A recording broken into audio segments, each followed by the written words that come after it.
সুপ্রিয় বন্ধুরা, আজকে আমরা আলোচনা করব নিঃসরণ নিয়ে। এটা ক্লাস 9-10 বই, রসায়ন বই, যেখানে দ্বিতীয় অধ্যায় আর কি, এটা নিয়ে আলোচনা আছে। আজকে আমরা নিঃসরণ নিয়ে কথা বলবো। আমরা এর আগের পর্বে ব্যাপন নিয়ে আলোচনা করেছি। সেখানে আমরা ব্যাপন সম্পর্কে জেনেছিলাম যে কোনো কিছু ছড়িয়ে পড়াকে বলা হয় ব্যাপন, অর্থাৎ পদার্থের ক্ষুদ্রতম কণাগুলো ছড়িয়ে পড়াকে বলা হয় ব্যাপন। আজকে আমরা শিখব নিঃসরণ। যদিও নিঃসরণটা ব্যাপন ঘটার আগের ঘটে এবং এটা আগের ঘটনা, তো নিঃসরণটা নিয়ে আমরা এখন আলোচনা করব। দেখব নিঃসরণটা বলতে কি বোঝাচ্ছে।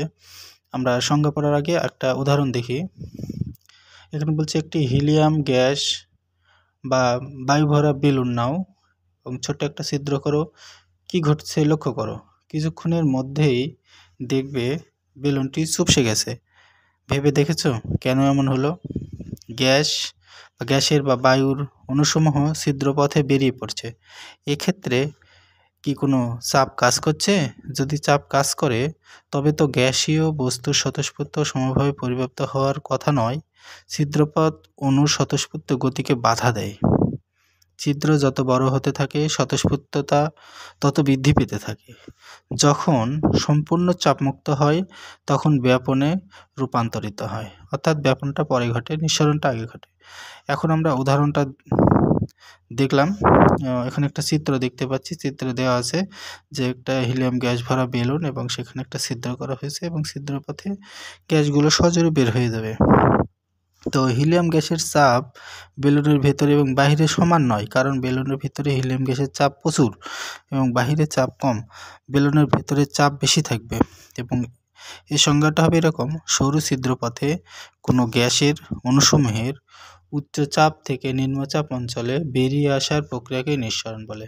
তাহলে আমরা বুঝতে পারলাম নিঃসরণটা হচ্ছে সরু ছিদ্রপথে কোনো গ্যাস সজোরে বেরিয়ে আসার যে প্রক্রিয়া, এটাকেই বলা হয় নিঃসরণ।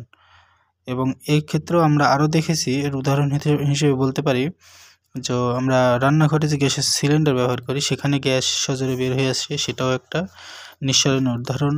এবং আমরা সেন্ট বা বিভিন্ন স্প্রে যখন আমরা চালাই বা আমাদের সেন্ট আমরা শরীরে দেওয়ার জন্য যখন চাপ প্রদান করি, তখন চাপ দেওয়া হলে সেখান থেকে যে গ্যাসটা বের হয়ে আসে সেটাও একটা নিঃসরণের উদাহরণ।